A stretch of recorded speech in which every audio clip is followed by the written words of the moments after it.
We have multiple rooms. We can switch between them all willy-nilly. But once they're there forever. We have no way to delete a room. Maybe that's good. I don't know. But let's make it so that we can delete a room.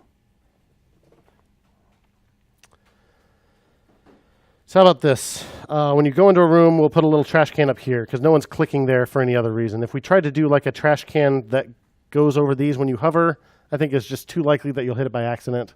So let's put it someplace where you're not already clicking. Shall we? All right. Let's do it. So the room list, actually right now we have the room list in two places. I never took it out of room list. I just added it to main. Oh well. We'll do this in main because this is chat header, right? So if we had it in room list, that wouldn't work. So to remove a room, we'll do that in main. So let's go to main, where we have this.state.rooms. Let's add a new method. Here's load room, load valid room. Let's just make remove room here. And we'll pass in a room that we want to remove.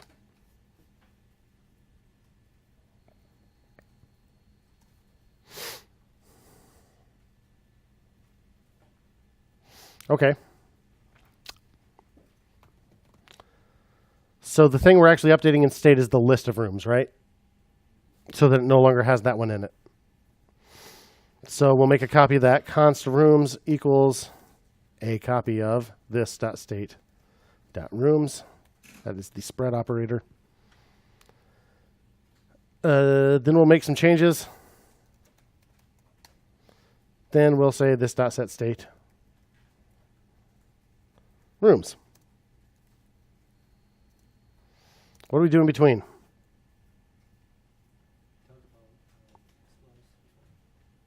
Talked about splice, but it's not actually an array this time. It's an object. How do you remove something from an object? You can do it, Kendall. I believe in you. I know you can. Who knows how to delete something from an object? I don't hear any fingers on the keyboard. Do you hear any fingers on the keyboard?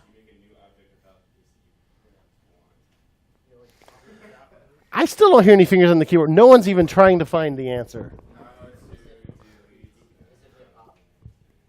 Nope. That is only for arrays, and that's only from the end. Yeah.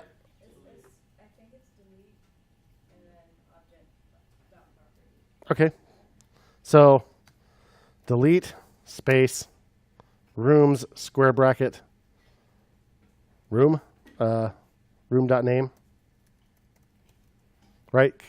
If that's what's being passed in here. Yeah. Seem legit? All right. Let's see if that works. Console.log rooms.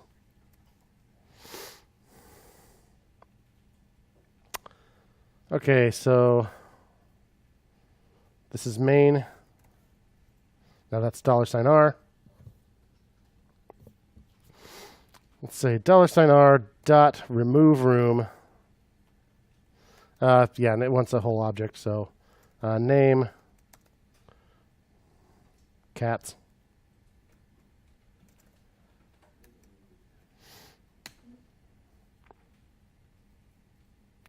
Okay, it took it out of here, but it didn't take it out of here. Wah, wah. So you are right. This is totally how you remove things from objects. But here's what Firebase is doing. Sync state is so helpful. I have my list of rooms here. I have my list of rooms here. Oh, I see you don't have the room cats. Well, I have data you don't. So how about I just sync that right on over to you, buddy? I always try to be helpful. Yep. So it's like it was never there. So it's just going to copy it right back over. So we have to do it a little differently. Instead of what we can do, it's just set rooms square bracket room.name to null.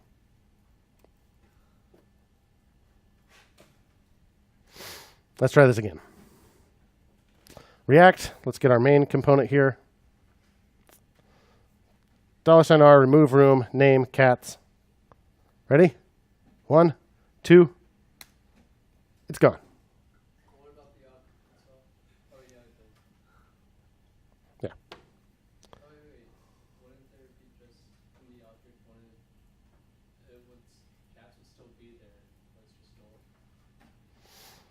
Well, not once it syncs with Firebase. This is how you do it. So we will for a moment still have the key cats in there. But then once it syncs with Firebase, it'll say, okay, you're telling me to delete this. And it will actually remove the key after it finishes syncing state. But only after it finishes syncing state. So that actually brings up an interesting question. So we're going to have a problem sooner or later with this because of what you're talking about. But let's go ahead and make the button work first. This is basically how you do it. So our button goes in the header, right?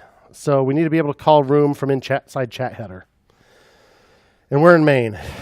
So we're going to have to pass remove room down to chat. Remove room equals this dot remove room. Open up chat. Chat is also a class, so we need to pass that down to chat header.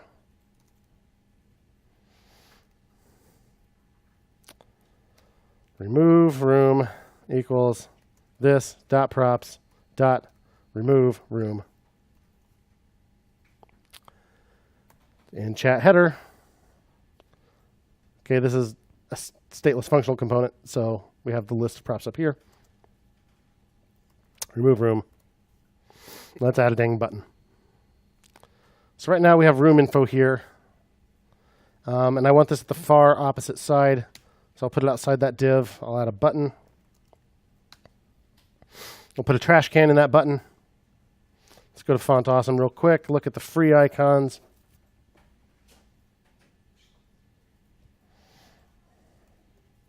Trash alt. Regular. Looks good. Copy it. Paste it on in there. Don't forget, class name, not class. Okay, what's that get us so far? Ugly button. We can go ahead and put our onClick on there if we want. OnClick equals remove room. We need to remove a specific room, right? So remove room, that room right there.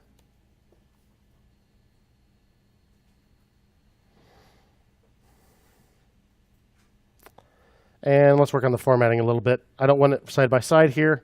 So this should be easy enough with Flexbox and justify content space between. That'll move them to opposite ends.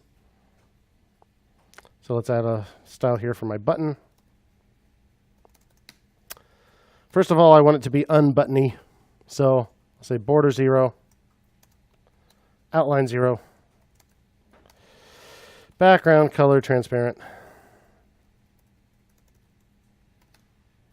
padding 0, cursor, pointer. I kind of missed the point of what I was trying to do here. Let's see. Okay, yeah, I haven't even applied that rule yet, right? So button, we're not using Aphrodite, so style equals styles.button. Okay, there it is. Now it's too dark and too small. So we'll font size at least one rim. It's even smaller than that right now. And let's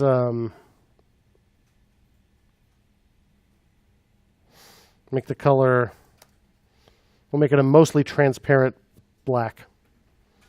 So RGBA 0, 0, 0, that gives us black. And we'll do 0.4, 40% opacity. Okay, there it is. Now they're still not on opposite sides. I went into the style sheets in the first place to do that, and then I got distracted by making the button not look buttony. So on this header element itself, we're already saying display flex, cool. So I did that before, apparently to do a line item center, which makes it vertically centered. So now I want justify content, space between.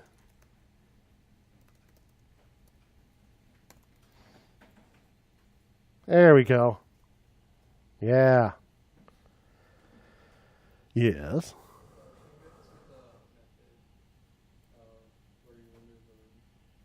In a minute. So let's. Okay. Since we have to pass a room in, I made it an arrow function, so I could pass the argument.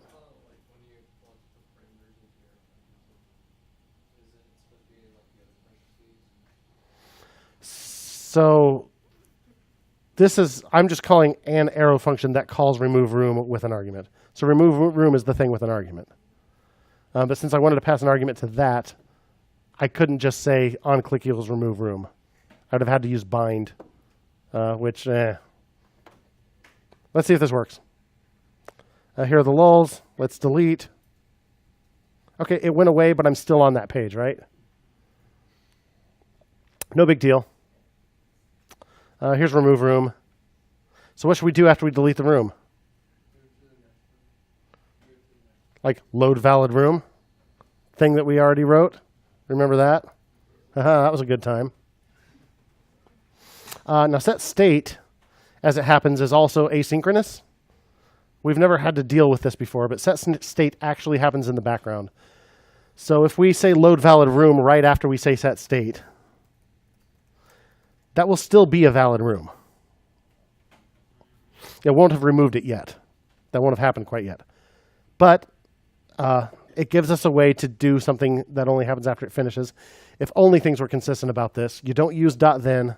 Instead, set state simply takes a second argument that is a callback that will run when you finish. So we could say this dot load valid room there without the parentheses because it wants an actual function as an argument. So let's try that. Okay, Pokemans. Ready? Hey, and it moved me back to ball pits. Victory. Seems pretty good. Anything we're not happy with here? I wish I had a little hover effect there. Chat header. We're not using Aphrodite in here, and I don't feel like adding it. So I'm going to be lazy and do this in app CSS. So what do we have here? We have chat header, and then we have a button inside chat header. So when you hover over that button, I want the color to become, you know what? This is going to get overwritten by the inline style. Never mind, not worth it. But here's something that is worth it. I only want this to show up if you put your mouse over this. I don't want the delete button to be there all the time, tempting you. So wait until you hover over this. How about that? Plus, it's a trick you can learn. So chat header is the whole header, right? So how about this? This would be a button that is a descendant of a chat header that is being hovered. So this I don't think we could even do with Aphrodite because the pseudo class is not on the element we're styling. It's on its parent. Do you get it? It's not when you hover over the button. It's when you hover over the header. So what we could do is we could say a button that is inside chat header should have opacity 0. Should be invisible. A button that is inside a hovered chat header should have opacity 1.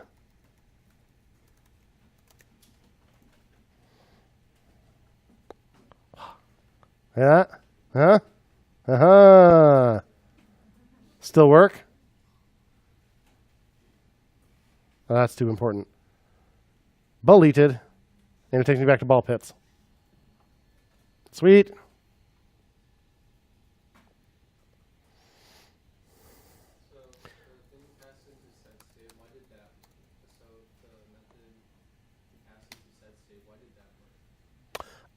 Because I have no better answer for you other than because it works. This is the API for set state. This is how it works in React. You can pass a second argument to set state that is a function that will run when set state finishes, because set state is asynchronous. So if you actually look up the documentation, you'd see that. I mean, that's how I found it originally. Cool. It is totally a second parameter. Yep, it is the second argument to this.setState is a callback that will run when it finishes.